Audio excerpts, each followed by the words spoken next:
You can do the boilerplate anytime you're ready. Okay, I want to thank everybody who's already tuned in and has been listening to us count here. We've got a great show coming up. We got Swamy Kotagiri. He's the Chief Technology Officer of Magna.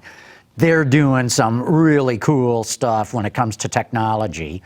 So if you got questions, send them in, or if during the course of the conversation, send them in. And you guys probably know the drill. Send us an email to viewermail@autoline.tv, or give us a call, and that number 1-620-288-6546. And we're going to get going here in just a minute.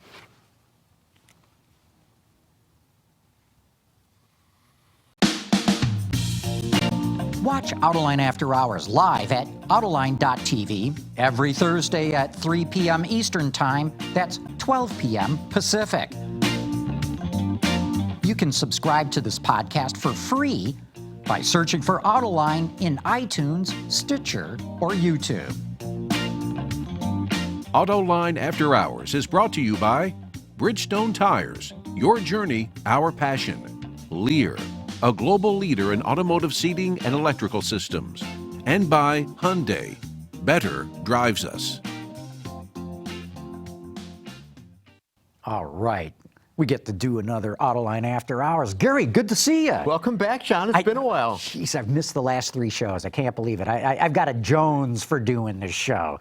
I'm telling you, I enjoy it that much. And this will be a good show to be back on. It will be. And one of the reasons is we got David Welch here from Bloomberg. Hey, that makes it a great show. It does. But our special guest is not David, it's Swamy Kotagiri, and he is the Chief Technology Officer at Magna, one of the largest automotive suppliers in the world. And Swamy, great to have you on the show. Oh, thank you. My pleasure. What is it that you guys don't do? Just give the audience a sense of Magna's magnitude, because, I mean, you guys are into everything. I always like to go about what we don't do rather than read out the whole list. We don't do corners, which is basically the tires and the wheels and the corner piece of it. We don't do glass. We do some, but not significantly. And we don't do engines, right? Pretty much everything else in a car, in some way, shape, or form, we touch. In addition to actually assembling cars. Absolutely. Magna's the only supplier in the world that assembles cars. And you're doing what?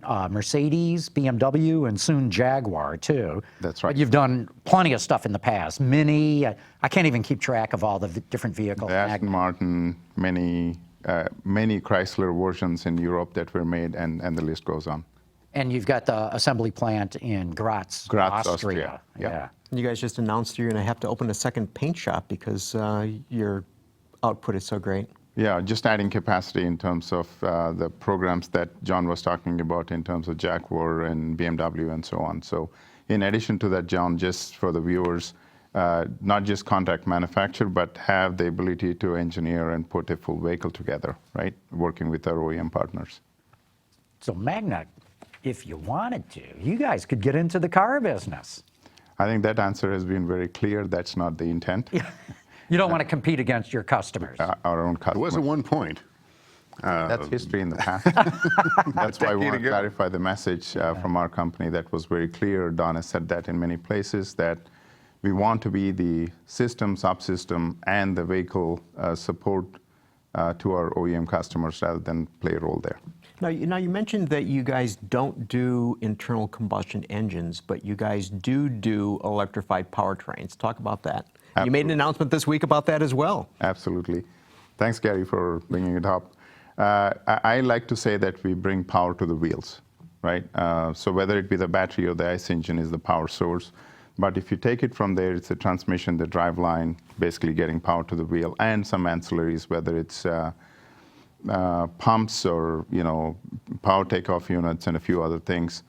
The overall intent is we can address any of the market, which is IC engines, whether it's hybrids or the Ford Focus BEV, which we did in the past, where we supplied the machine, the inverter, and played a significant role in the integration and the overall engineering working with Ford. And the Volvo V60 is another example of a electrified rear augmented axle drive, which actually got the Quality Excellence Award this year for the system. That's a good play or capability demonstrator for the hybrids. And I don't need to talk about the regular IC engines.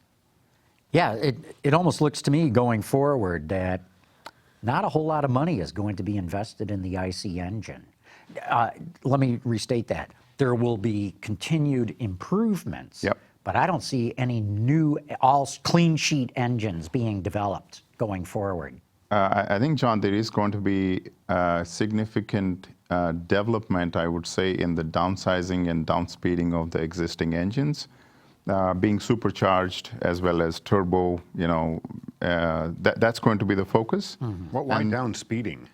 Sorry? Why down speeding of the engine? It's just the efficiency in terms of getting, if you really talk about getting your turbo and supercharging where you need to be, and if you get the advanced combustion processes like the Miller cycle, and if you find a way to get the thermal efficiency where you need to, then you're looking at possible downspeeding too, right? So think about it. If you can run on gear 2 with the same torque that you would at gear 3, right? Okay. So there's some ways to look at the overall transmission shift strategy, thermal efficiency, and the whole engine mapping and the thermal efficiency part of it. So I think that's going to be an important part. That would be interesting because presumably if you downspeed the engine, Yep. you get NVH benefits too, because these days, as they downsize engines, they rev higher and the whole car gets kind of buzzy. And that's the key. You brought one point, that is the NVH. The other aspect is the thermal efficiency, right? You need to have a change in the thought process of how you manage heat. And the better you manage that, the better efficiency you get. So if you look a lot about the Miller cycle and the advanced combustion processes we are talking about, I think there is something still left in the IC engine. But would these fundamentally be changes to existing powertrains rather than, as John was suggesting, clean sheet approaches to entirely new? It's existing and engine heads? platforms. You're right. I don't think it has to be a clean sheet of paper, remelt, repour. So it's building on what is already there, right? I think the 1.6 to 2 liter with some advanced combustion processes, as well as looking at what you just talked about, turbocharging and supercharging, I think can get quite a bit of efficiency still. Well, that's good to hear. I see the logic of it because everyone sees electric drive or even fuel cells as really the not too distant future. But electric cars are still 1% of the market. And there's really, other than the love affair with the Tesla brand name and the Elon Musk mystique, it really isn't obvious that all these EVs coming to market in the next few years are really, that there's really high demand for them. In other words, we're going to have gasoline engines, not just on the road, because you've got all the ancient cars that are always out there. You're going to have gasoline engines in nice new cars being sold on new car lots for a long time to come. So is it really wise to stop investing in all new engine platforms? Can you get enough out of what's already out there to, for this potentially long bridge between now and the day when the electric car is reigning over all the new car lots? Yeah, I think there is going to be a significant change in the hybrid domain. I call it micro, mild, PHEV, all of them put together, where you're really reducing the parasitic losses by providing power where needed, when needed. That is one aspect of it. And like we talked about, the efficiency continuing on the IC engine part of it. And if you think of electrification, we're really talking about driven by CO2 emissions, air quality, NOx particulates, and so on, right? And each one has a different solution. If you're trying to address air quality in a city, maybe you don't need a 300-mile range, right? It's a different type of a vehicle. How you put the modules together could be different thought process. If you're looking at a CO2, then it's a different topic. And if you're trying to address the fine dust particles and so on, yes, the tailpipe emission is one aspect of it, but you still have the dust from tires and brakes and so on and so forth. Then there is huge developments going on there too, but it's a pretty complex equation, and I think it's being simplified to say we're addressing a lot of emissions and environment, and let's go all electric. Do you think, though, that there will be more development dollars spent on e-motors to develop more of them going forward than there would be for ICEs? Yeah, I think there is definitely going to be a lot of activity on the motor development, let's say, right? And if you talk, there is two areas to be addressed. One is peak power for performance. The other is continuous power. So there's a whole debate on ASM versus PSM. To answer your question, yeah, for sure, there's going to be a lot of work on the e-machine side of things. Not just the motor, but how do you integrate this into different systems? So how does a 7 or 8-speed transmission look in 10 years from now, right? Is it a hybrid? You know, I use the example of dual clutch because we do it. Yeah, hybrid dual clutch transmission, right? With an e-machine integrated in it. So there is multiple systems where we are talking of electrified systems coming in together. So that's going to be, I think, the biggest area. Mm-hmm. Hey, we've got a couple of questions from guests already. Right Knight wants to know, is Magna the same as Magna Steyr? I guess I'd say it the other way around. Magna Steyr is part of Magna. That's absolutely right. But yeah, good question, Right Knight. And then Mike in San Francisco wants to know, do companies like GM and Ford hire Magna to do design work that the car companies do not specialize in? I don't know whether we can call it whether they do not specialize in, but definitely yes. The OEMs from all aspects engage Magna at different levels of engineering. In some cases, it is the complete system where they give you the specification and we design and build and go through the whole cradle to grave. And in some cases, like I told you, from a Magna Steyr perspective, it's the full vehicle. Obviously, we work interactively with the OEM.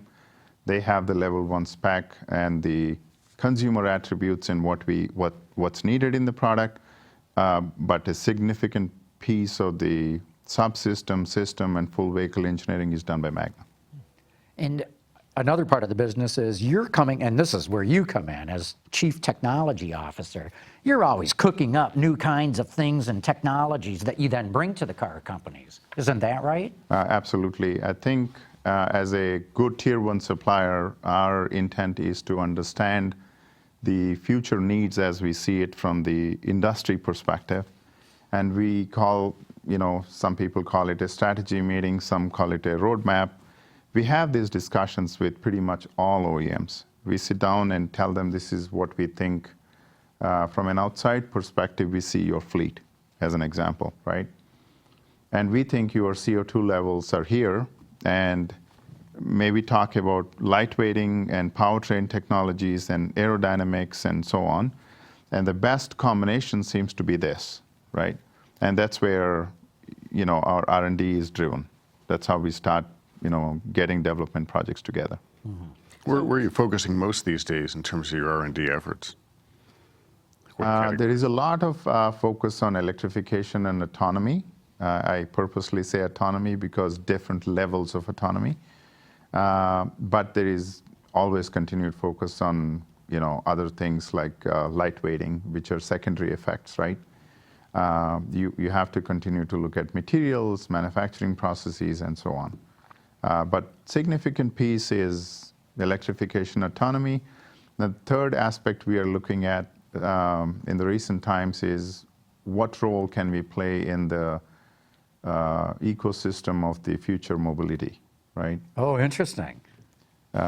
Take an example. If you are looking for a type of a mobility medium, let's say, and you need to have a powertrain platform, or you need to have an electronic architecture as a platform, within obvious bounds, but we can bring that to the table.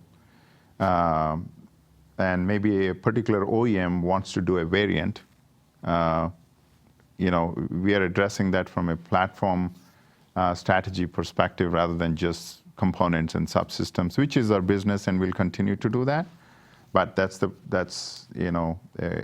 role that we continue to investigate. So this means Magna is proactively developing technologies that could be applicable to vehicle manufacturers that are looking for advancements? Absolutely. I think that's the example I brought about is if an OEM is looking for a last mile, first mile medium of transportation, right?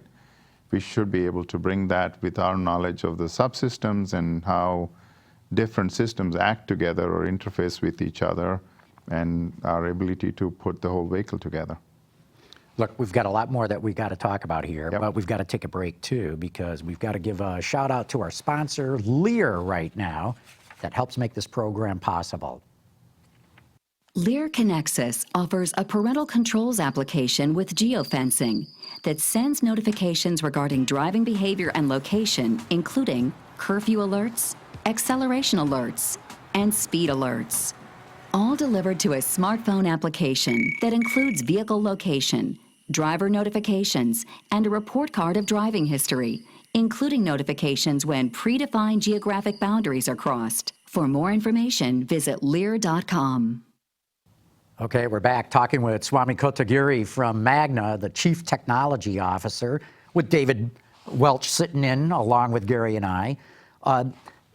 Swamy, would Magna consider being a mobility supplier in the future as all this mobility stuff develops? John, it's a emerging market right now, right? And we got to look into the crystal ball. But do we have the pieces of the puzzle to be able to address that market? We believe we do. And we have to continue to explore that further. But overall in the ecosystem, working with our OEM partners, I think we can bring a lot more to the table. So 1 week ago today, you guys made an announcement, BMW, Intel, Mobileye, and Magna. Yep. And you're working together on what? I think the consortium, as described by BMW, actually is looking at everything from door locks to data centers, as they put it, right? And the intent is to address the fundamental challenge of autonomous driving going forward. How do you get cars to communicate with each other? How do you get cars to communicate with the infrastructure? And there is a whole value chain involved in this, right? And how do you set standards to take this proliferation into the market much faster? And the intent there is to create a platform that is flexible and ready by 2021. And with Magna, who has been in the industry for more than a decade, and we are the leaders in the vision-based ADAS systems today, having the complete sensor suite, whether it be the camera or the radar or the LiDAR or the ultrasonic, and the compute side of things, which is your ECU or the domain controller, we bring to the table the commercialization and the scale aspect of it. And we can do specific applications for any others that would want to use it. We work a lot with BMW on many other products, and this seemed to be a very natural fit. So it was interesting, you mentioned that you have cameras, so you make lots of cameras. You have a camera plant in Michigan, Yep. I think, and Yep. which is extraordinary in and of itself. But so as a supplier, I mean, you have production-ready systems that can be deployed rather than theoretical things that are rolling around in a lab somewhere. Absolutely, and I think the one aspect there is like camera is just one aspect of the system we provide, right? There is a lot more in terms of the software, the sensor fusion side of things, the image processing, and so on and so forth. But this is a continuous process, right? You have a 1 megapixel camera. We're talking of 6, 7, 8 megapixel cameras in the future. The processing is changing. So this is a fast-changing world. So what we bring in terms of credibility, like you said, is I think we produced more than 25 million cameras from that plant over the period of time. So, but we take that as a basis and continue to get to the next step, right? That's just not just the camera piece, right? Sure. All the other sensor fusion. And I would like to always look at ADAS now as the features are really the products, right? It's lane keep or lane assist or AEB and automated valet parking in the future. Everything else are enablers. Today it might be camera and radar. Tomorrow it might be something else. So we look at the whole domain. How far into the tiers of autonomy is Magna developing? If you have looked at it, about a few weeks ago, we talked about what we call as the Max 4 platform. And the intent there is to have a technology platform to try all the challenges associated with level 4, right? A lot of level 2 are on the road today, right? You see a lot more production programs that are being discussed on level 3.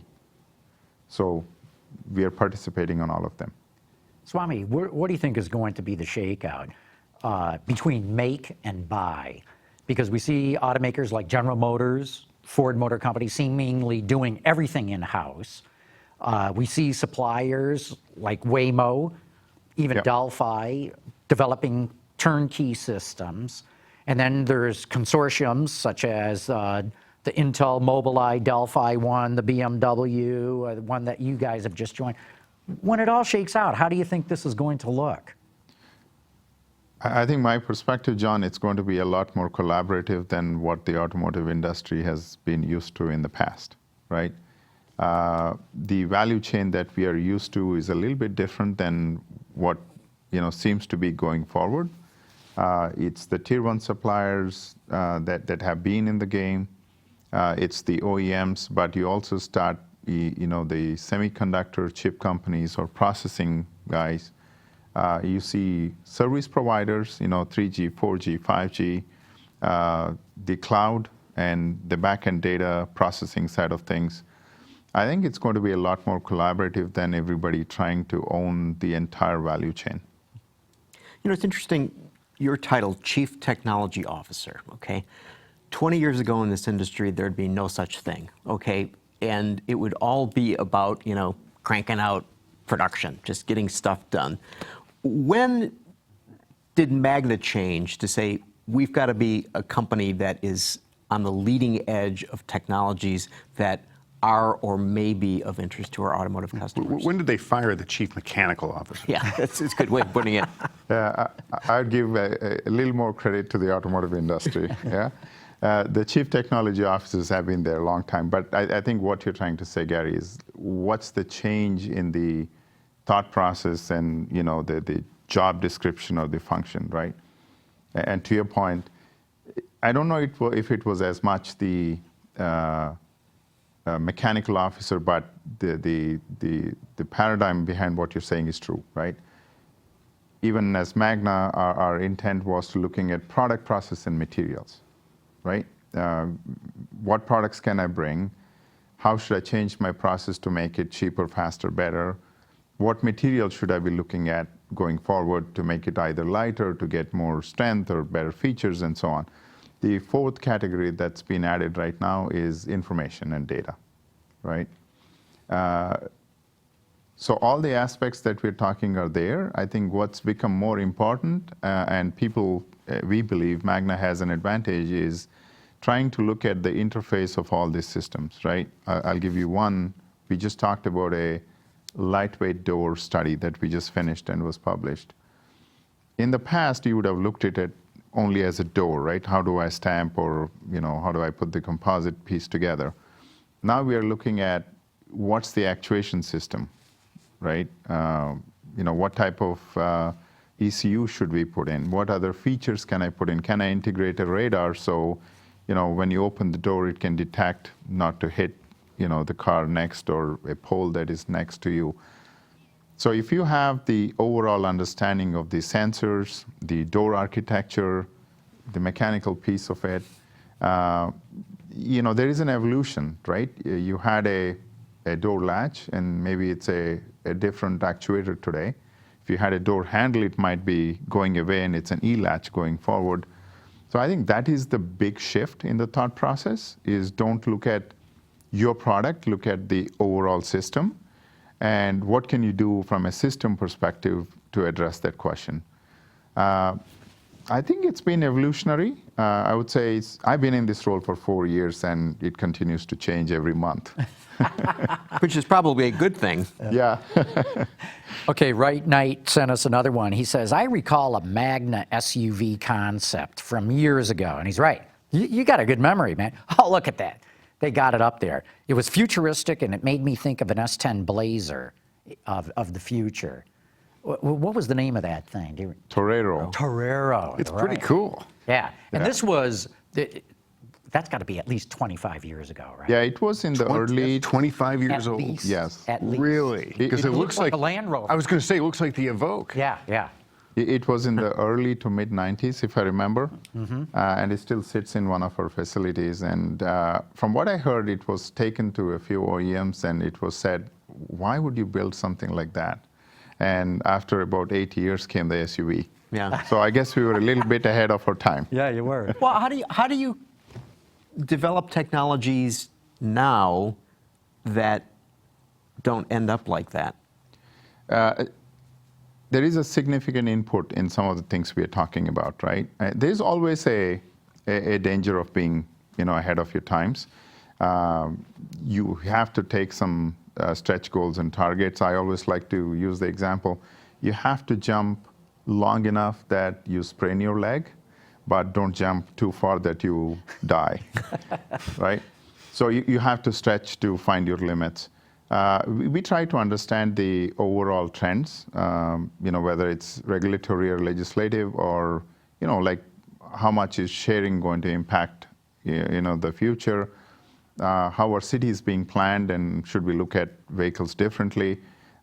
We try to break it down into subsystems and develop them, so there is a adaptation, if not the whole thing, pieces of it, right? That's a mix and match. Do you need to develop battery systems for the kind of electric drive work you're doing, or do you rely on somebody else basically buy that stuff, or just work with Samsung or whichever player you want to? Right now, we are looking at the market. We don't do cell development ourselves, but we look at a battery management system overall, for sure, yes. So to answer your question, we are not looking at the chemistries or the development of the cells itself. We are looking at the market and the big players that are out there, and we are taking the step after.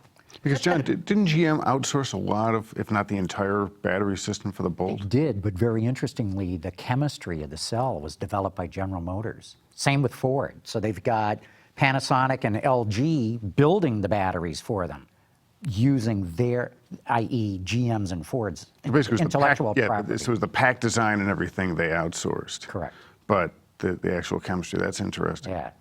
And Swamy, I got to believe that one of the toughest parts of your job is saying, no, we're not going to go down that route. We're not going to go invest in that technology, because so much has got to be flying at you. And with all the startups that are coming into the business, all the new things that are opening up, I got to believe one of the toughest parts of your job is figuring out, do we get involved in this or not? Yeah, for sure. And I have a phenomenal team. We all come together in the domains and technical expertise together. But definitely that's one of the toughest but very interesting part of the job too, right? You get to see so much that's happening. Sometimes it's outside the industry. We found some really interesting ideas and concepts from medical industry, where robotics was being used to do surgery. And we looked at it and said, if it can have so much dexterity, why cannot I use this for end-of-arm tooling in some of the manufacturing concepts? So you're right. It's very broad, very wide, and I hope I make enough decisions that win. I'm definitely making some that that we're either missing or we have to take on. Well, like I said before, if you're not straining, Exactly. you're never going to move forward. Yep. Really move the needle. Look, we've run out of time for this segment, but Swamy Kotagiri, thanks so much for coming on. Very interesting what you're doing at Magna, and we really enjoy having you share some of your insights with us. Thanks, John. Always a pleasure. Very good. We're going to take a quick break, give a shout out to our good friends at Bridgestone. Okay, we're back. Very interesting what they're doing at Magna. And boy, it is, because a few years ago, they didn't really have much of a technology story at Magna. They were, supplying interiors. They've always done some cool stuff, but Delphi was more the high-tech player than they were, and some of the companies in Germany. But they're doing some interesting stuff over there now. Yeah, what's interesting is, okay, so he mentioned just quickly Max 4. Okay, so they developed this platform that's cameras, LiDAR, ultrasonic sensors, and a controller that would be basically level 4 a drop-in that automakers could use. Okay, so they've got that.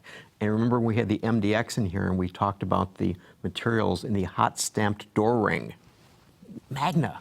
So I mean, Oh, yeah, good point. So I mean, so it's all the way from Metal bending to the most advanced level technology 4, out there. right. Yeah.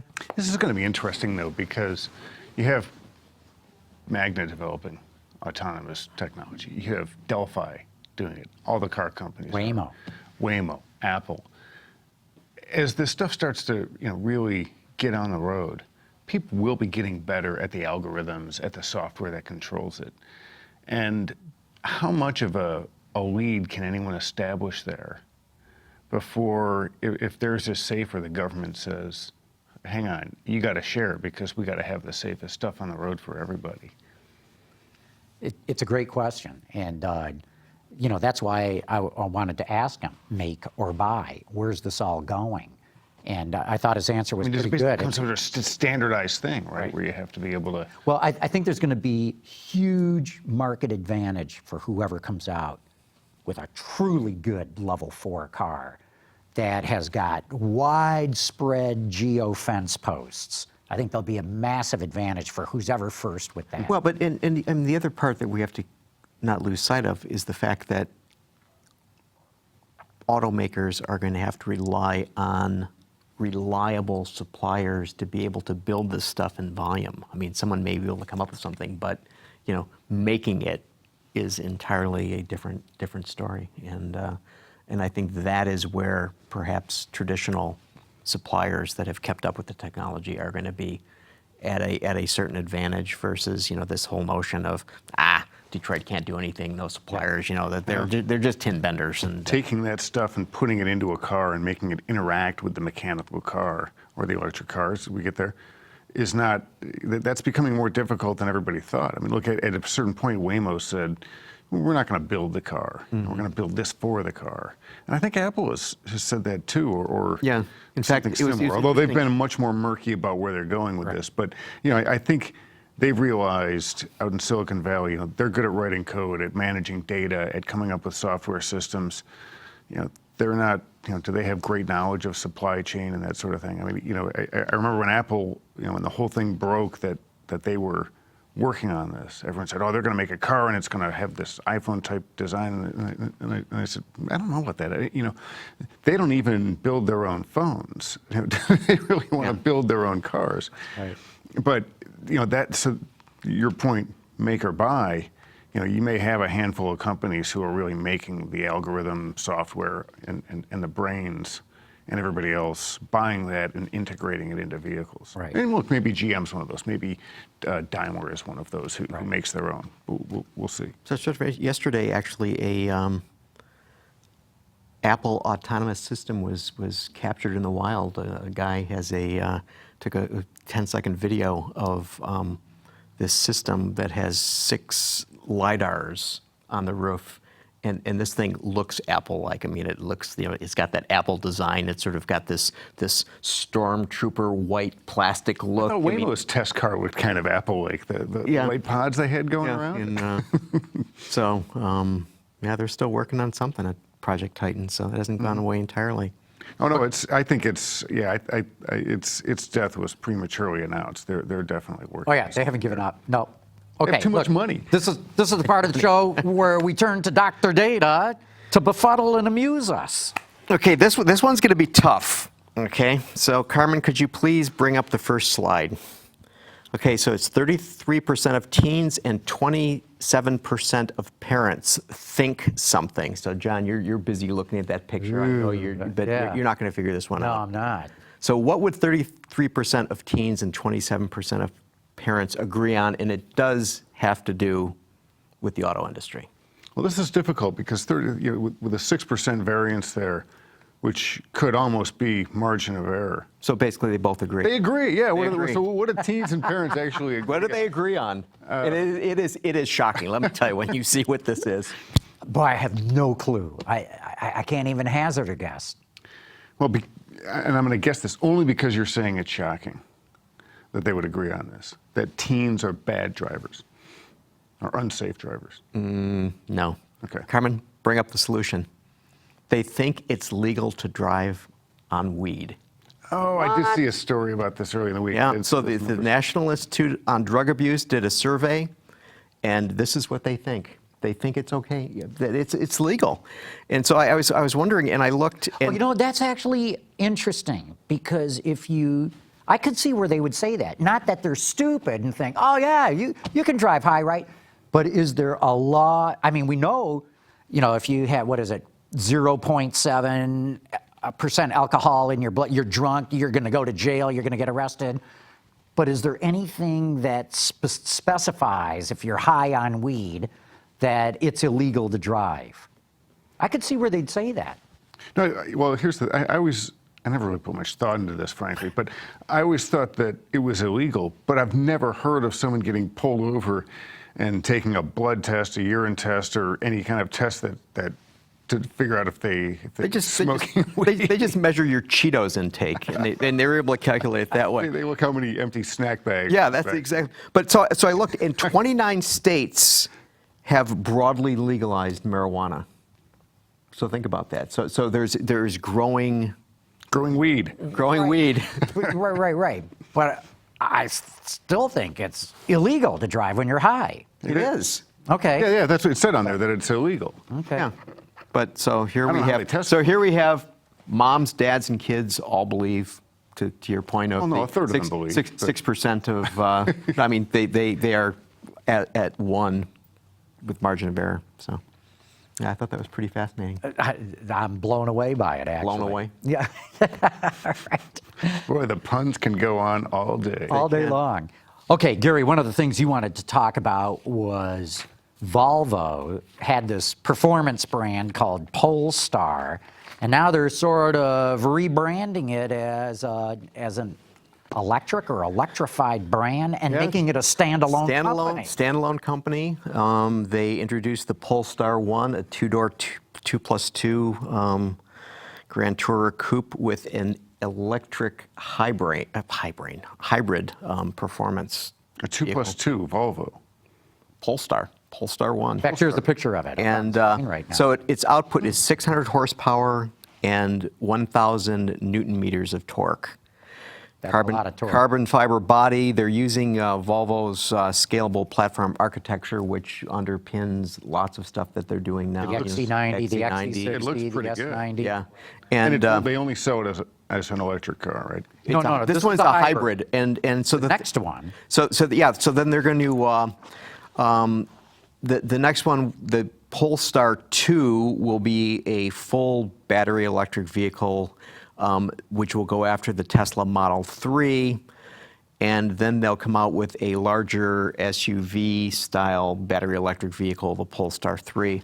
But what's interesting is all ordering will be done online, and what they're doing is that basically you're not buying it, you're buying a subscription to this. So you'll have like a 2 or 3 year subscription, and so they'll be able to swap out for something else. I wonder if you can. You're Now, that buying- might work in China, maybe even Sweden. Well, I'm not sure you can get around the franchise. I was going to laws. say, you're Well, okay, buying but- an end run around the dealer. Well, yeah, I mean, and so they're even there's a purpose-built Polestar production center being built in Chengdu, China. So I mean, these guys are really focused on that. But I mean, it's So this is like the book by Cadillac Exactly. subscription model where you can get, Whatever's in the lineup. whatever they've got. And now Porsche's you're talked supposed to about be able to- doing the same. Porsche- well, and then that company Link & Co., Right. which is also owned by Geely, which owns Volvo, which then of course owns Polestar, has said that its vehicles will not be purchased vehicles; they will also be subscription-based models, and people will be able to swap it out. So yeah, I mean, this so you got the book by Cadillac, that thing that Porsche announced a couple weeks ago. And apparently, book by Cadillac is fully subscribed for the number of vehicles that they have in their fleet. It's working. It's maxed out. Yeah. But they're only doing it in It's New York, really right? expensive. Yeah. Yeah. It's a pilot I program. want to say it's $2,000 a month. I thought Porsche is thought talking it was- about $3,000 a month. I thought it was 1,000 a month. I thought it was for Cadillac. Well, maybe I got that wrong. Maybe it's $1,000 But a think month. about that. That's there's nothing that they sell that you would lease for 1,000 a month. I mean, even the fully loaded CT6 that goes for like $91,000 is not going to cost you $1,000 a month on a lease. Correct. And then So you're paying for the versatility and having a new car all the time. yeah, you swap out whatever vehicle you want to get on a regular Think about it. basis. You always have a new car, right? Right. Because if you lease a three-year-old CT6, after 2.5 years, you have a 2.5-year-old car. But with this, with these programs, you're always I hadn't in a thought brand about new that. car. All right. Okay. So it's 15. So you split the difference. It's $1,500 a month. Okay, maybe Porsche's 2,000. So Porsche starts at $2,000 a month, but to get access to every Passport vehicle, their thing is being called Passport, members have to spring for the premium version that costs $3,000 a month. So for $1,500 for Cadillac, you get access to platinum trim models like the Escalade and CT6, and you get V-Series cars as well thrown in there. I do wonder how long they keep them in the fleet, because I mean the cars wouldn't be brand new necessarily, right? It might be like a few thousand miles on them, or depending on how long if they keep in the fleet for 30,000 miles, then the cars aren't brand new, but they're relatively new. Sure.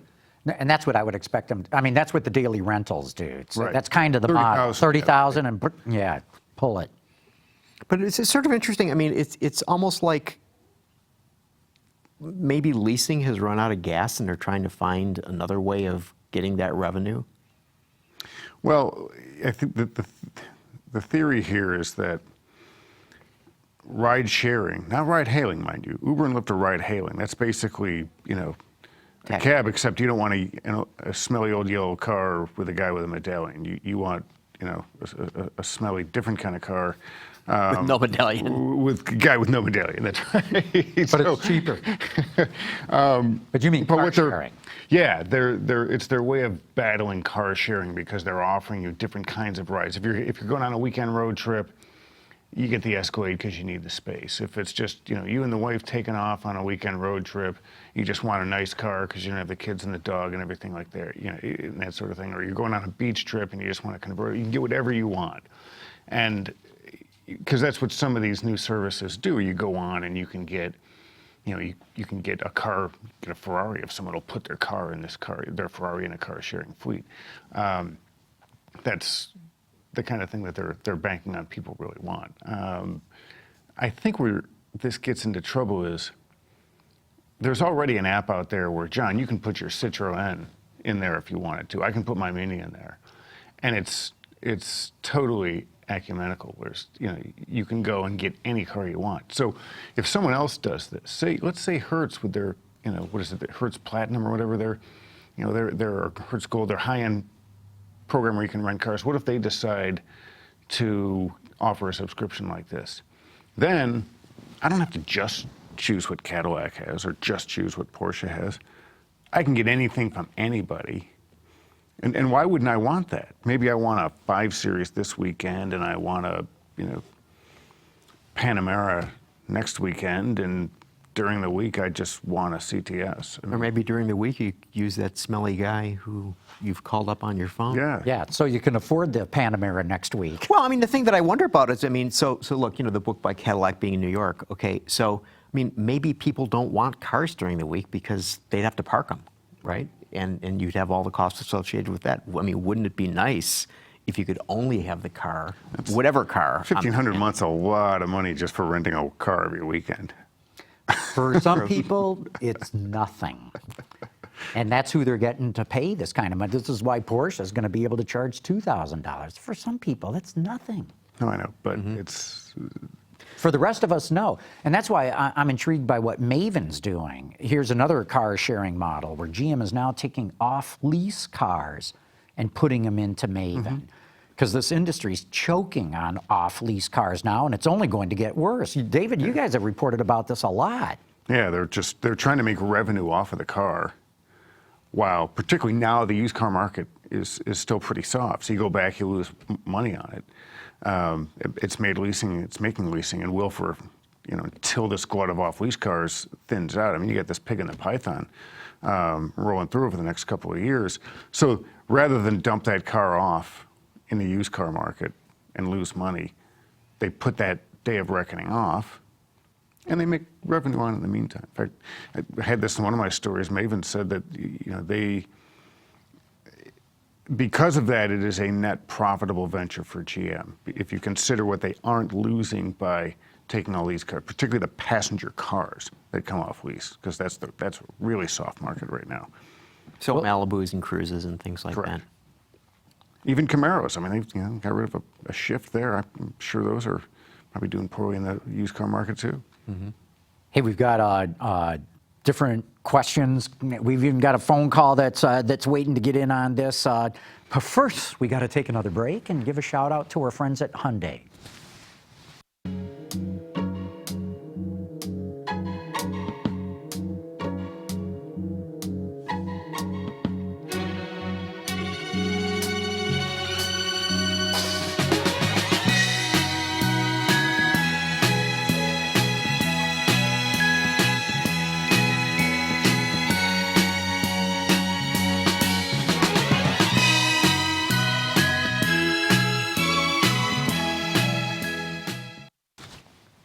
Okay, let's see. Right Knight's written back yet again. He wants to know, why is GM Cadillac taking so long with their turbo 32-valve V8? I don't know anything about it. I don't know. I'm the finance guy. Yeah. Yeah. Okay, our work wrote in, kind of too bad Magna was not the successful bidder for Chrysler back when. Remember, Magna came that close to buying Chrysler. How about Magna building the Model 3? It'd probably get built. Or how about Toyota Getting built just in small numbers. Or how about Toyota taking back the Fremont plant, as they seem to be the ones that solved the bad labor problems GM had there. That is, to take it back and manage building the Model 3. Well, we know that's not going to happen. Right. But interesting. I think Toyota will buy Tesla before that happens. Okay, and we got this phone call here, so Carmen, let's bring that in. This is Clem Zarowski at Delmont, Pennsylvania. My question is, has your company had any conversations with automobile insurance companies about getting a discount for having these safety features on their car? I remember years ago I got a discount on my auto insurance because the car had anti-lock brakes. Thank you. Yeah, good question. Obviously, that was for Swamy, although typically suppliers don't get involved in those kinds of conversations. Right. I think you just get lower rates if you've got a newer car that has a lot of the safety features on it. I think it depends on the insurance provider. I know Allstate, for example, has been one that's been pretty progressive about doing that, to name another insurance company. But yeah, you got to talk to your insurance company. But in some cases, especially with this forward collision warning with full brake, you should be able to get something like, I want to say, like a 10% discount. Yeah, I seem to recall the last time we got insurance that there were like check boxes for various technologies, if you had them or not, and you'd get a discount as a result of that. But I mean, isn't it like Liberty Mutual that has a dongle that you plug into the CAN bus? So the OBD2 port, yeah. Yeah, right. And they monitor how you drive. Yeah. And if they and say, as much as you drive, if you drive like grandma or grandpa, they give you their blessing, and if not, your rates go up. Yeah, who's going to volunteer for that? People Grandma do. and grandpa. People do. Yeah. They're waiting for that check to come from the insurance company rather than the other way around. I don't think anybody in this room is going to volunteer for that program. No way. Hell no. We couldn't get out of the parking lot Mr. McElroy, without breaking the law. Folks. Yeah. Your policy. Okay, Gary, what else do you got on your list? I thought it was sort of, this is Schadenfreude, I guess. So yesterday, the Ford F-Series was awarded the Truck of Texas. So this has been awarded 24 times. F-Series has gotten it 14 of the 24 times. And yesterday, they also announced that there was a 1.3 million F-Series recall for vehicles that were built That's the door latch thing? Yeah, the door latch. Because the door latch didn't have a water guard or a splash guard, right? I thought the door was coming open. Well, it won't shut necessarily. So it won't open or But it won't necessarily close. needs to shut. It does. One would like to think it's usually a feature of cars that they have doors that shut. Probably the cause of this water guard or splash guard, is a little piece of flat, clear plastic.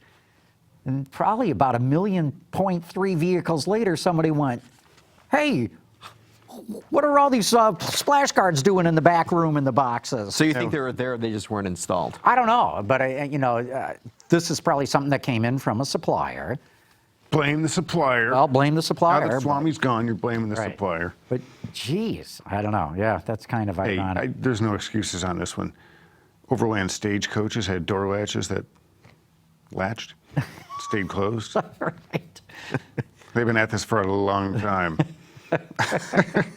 Okay, what else? So Daimler, you might have some insights on this. Daimler talking about dividing Mercedes-Benz cars and vans, and then Daimler trucks and buses, and then a financial services business. So you'd have three standalone businesses. They've talked about basically not splitting up the company as in spinning anything out, but just organizing it internally so that they can do this. And look, what I think, you've seen General Motors stock go up quite a bit in the past month or so.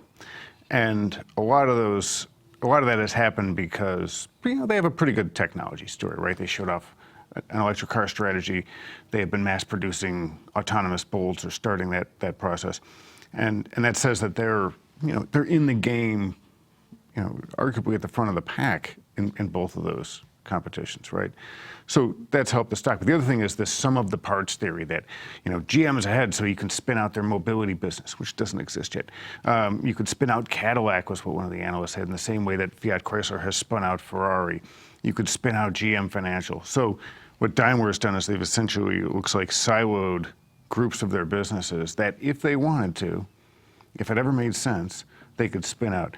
And look, really, the real impetus was, Fiat Chrysler, most people thought it was, one of the smaller, weaker car companies in the world. But you spin out Ferrari. They've been trying to sell their parts division, Magneti Marelli, unsuccessfully, but they're now working on spinning that out. They've talked about, maybe spinning out Jeep, or at least it's been speculated. And a lot of that is, there's some of the parts, you spin out Jeep, and Jeep actually probably would be worth a ton of money separate of this company. Yeah. You got to find a buyer for the rump. What I think Mercedes is doing is taking a page out of Volkswagen's playbook, because Audi is a standalone company whose major shareholder is the Volkswagen AG group. But you, me, and I, we can all go out and buy stock in Audi. You can buy stock in Porsche, too. It's a standalone legal entity whose major shareholder, and I mean major, like 97% of the stock is owned by Volkswagen AG.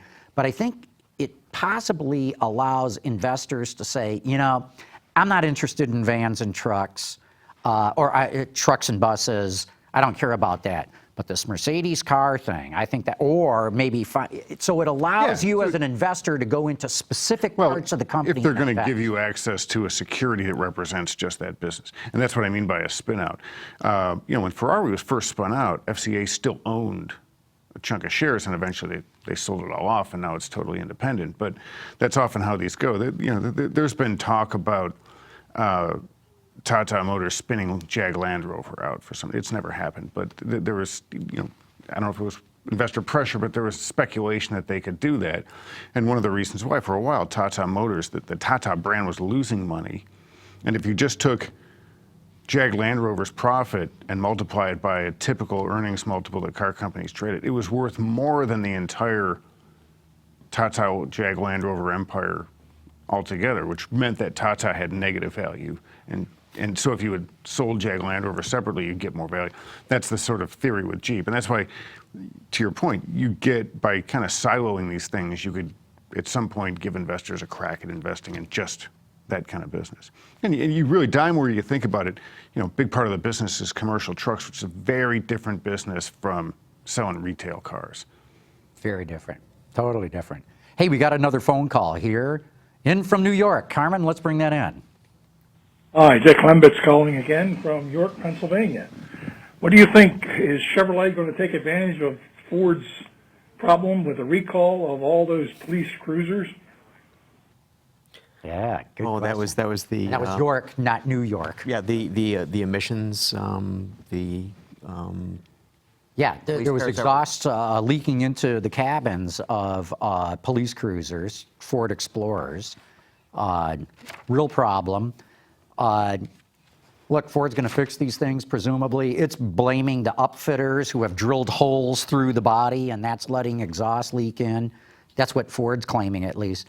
But these police departments have bought these things. Now, if I were Chevy and trying to get somebody to buy something new, not just fix what they got, you bet I'd say, boy, you don't want to buy those Fords. You're going to poison the cops on the force. Yeah, So but what Ed Pieper Chevy would they runs buy? the fleet business, and he's a very nice guy. Chevy he's is, not going to throw grenades. I think they still have Tahoe.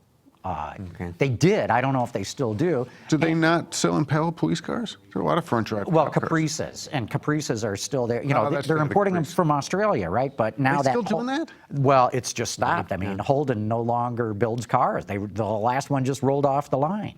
So I didn't even know they were still well, they had the SS coming up here for a while, so maybe they were still no, doing cop cars until recently. This year they have been selling Caprice police cars, and I believe they still have Tahoes as well. The Impala is big enough, and I've seen front drive police cars. They really want the rear drive Yeah. body on frame cars, though. Hey, one last topic I wanted to get into. We've been talking all this autonomy stuff. Cruise automation is making, I think, stupendous progress in this. I don't know if we've got any of the videos, but there's some pretty good stuff of Chevy Bolt autonomous cars. There's I don't know how to say the guy's name. David, maybe you know this, who runs cruise automation. Kyle Vogt?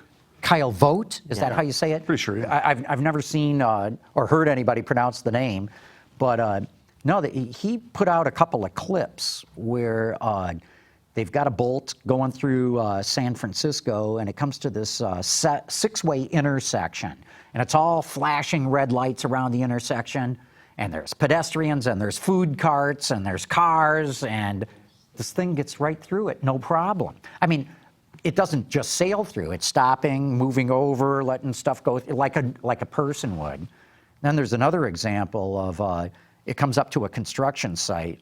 There's a construction worker standing in the street with a reflective vest and a hard hat, and he holds out his hand, and the car comes to a stop. Then he looks both ways to see traffic is clear. He beckons the car to come towards him, and it starts going, and then he, motions it off to the right. And the car does this whole thing just reading the hand signals of this construction worker. Pretty good stuff. Yeah, it's interesting. Voight has been sort of trash talking Waymo, saying, we have our cars in San Francisco. You guys are in Chandler, Arizona. There's like nothing in Chandler, Arizona, but we're in the midst of things with. It's a mighty fine sight to see. Well, in fact, what Kyle said is 1 minute of testing in San Francisco is worth an hour in Chandler because of all the crazy stuff. Well, now they're that you testing in encounter. New York, which And is now they're going to New super York. congested, and people running and out in crosswalks in front of you, and look, I lived there for a while. One of the most dangerous things when you're walking the streets of New York are the bicycle messengers. Those guys just haul through everything. I mean, I've almost been run over by them half a dozen times. But look, that makes for a challenging environment for self-driving cars. GM sort of, quietly sneaked up on everybody and has really gotten arguably a leadership position, although look, very difficult in this kind of game because Toyota never talks about this. You can't tell me they don't have some good self-driving technology. Oh, they do? They were doing self-parking Priuses and Lexuses, 15 years ago? Yeah, I or never something could get like the that? Lexus system to work. I thought the Ford system was way But better. you know what I mean. They've been working on this stuff for No, a you're long right. time. And just in the last couple of weeks, Toyota has shown videos of what they're at, but they're playing catch up. I mean, only 2 years ago, 2.5 years ago, Toyota was poo-pooing the idea of autonomous cars. And then Akio got religion, and they're spending big time. That's why they've put in this whole big artificial intelligence push in the United States at MIT, University of Michigan. No, all I'm saying is it's always tough to say who's really out in front in something like this because we only see what they've decided to show right, us. yeah. But GM, they bought Cruise Automation a year ago, or not even, and they sort of took some shots for possibly overpaying, and here they are with a system that's being mass produced and driving cars around in a number of cities that drive themselves. And it really put them in the game in a very big way. Okay, we got a couple of more questions that are coming in because we're getting to the end here. Mark K wants to know, do you think China will buy Chrysler and use it to bring Chinese cars to the USA? I was talking to Larry Velikat, who covers FCA for Automotive News just earlier this week, and he said that there's been, one of the reasons why FCA's stock price is so high is because there had been some rumors, discussions of this thing, but it doesn't seem to be coming through. So the question is who and why? Yeah. Well, look, and how? Because Great Wall had this thing where the CEO said to Automotive News she'd like to buy a Jeep, or they don't have the money. And only the very biggest Chinese companies would even be able to raise the money, because Fiat Chrysler is worth a lot of money right now. So they have to have the cash to do it, or the Agnelli family has to be willing to take stock in this merged entity of, say, Geely Fiat Chrysler or whatever it would be, to get that done. And this is a really big deal for one of these companies. Just the financials of it are very big to pull off. And that's why they were pushing GM hard, because they knew the Fords would never delete their stock holding with a big merger like that. The Ford family wouldn't. There's no GM family, so GM had a lot of cash, GM has valuable stock, and they could merge the company. And the Agnellis, instead of owning 25, 30% of FCA, would own, whatever it is, 10, 12% of GM FCA. So they're still in the game, they still have a big stake, but they get cashed out with a lot of money. And FCA is in the hands of somebody who has electric drive technology, autonomous technology, all the stuff Fiat Chrysler isn't really working on. So they've taken their company, they've put it in good hands. So the driving factors you have to look at are what makes industrial sense, who has the cash stock value to actually do it, who has the technology that makes sense for this whole thing to happen. And the Agnellis are very worried about the appearance that they're taking this Italian icon and hiving it off to somebody else just to make some money. Yeah, they'll be rich and nobody can bother them in Italy, but they really don't want to be Italian robber barons. They have their reputation to uphold. Yeah, and look, politics in Italy is not like politics in the U.S. There are steeper consequences for making everybody angry than just being flamed on social media in some of these other places.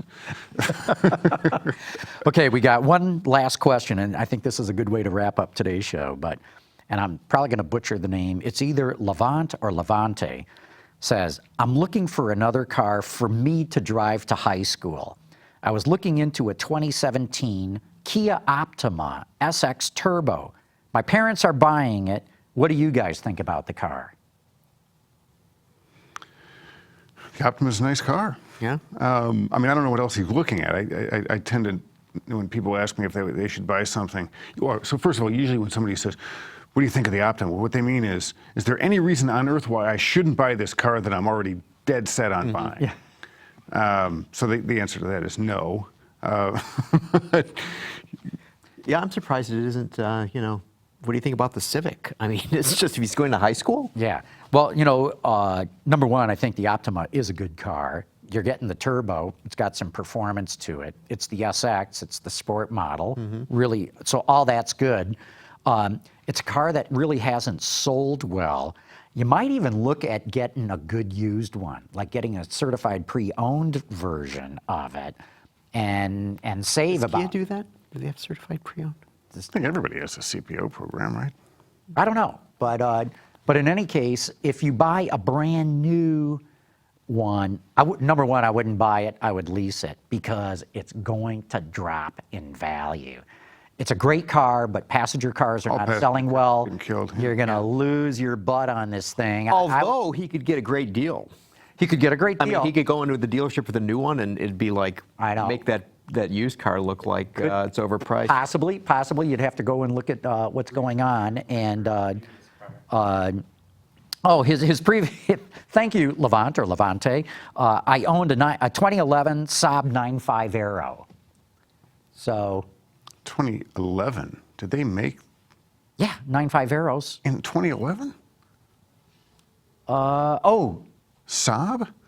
that's a good question. Because GM went bank. When did Actually, wait a GM second. dump Saab?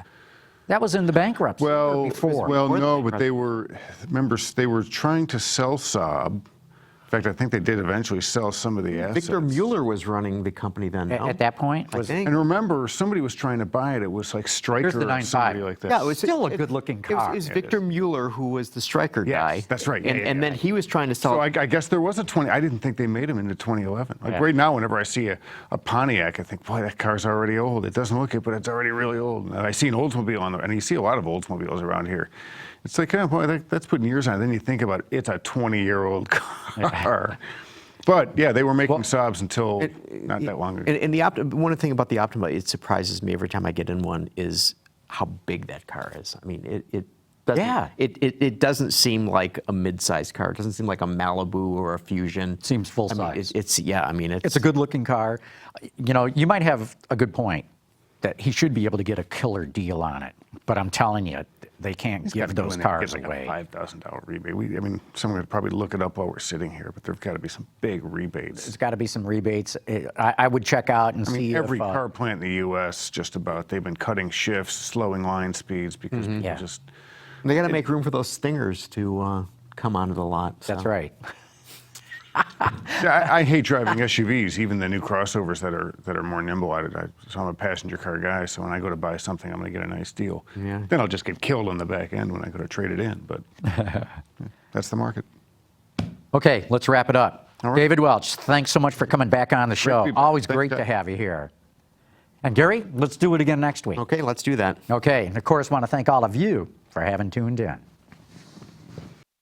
Autoline After Hours is brought to you by Bridgestone Tires, your journey, our passion. Lear, a global leader in automotive seating and electrical systems.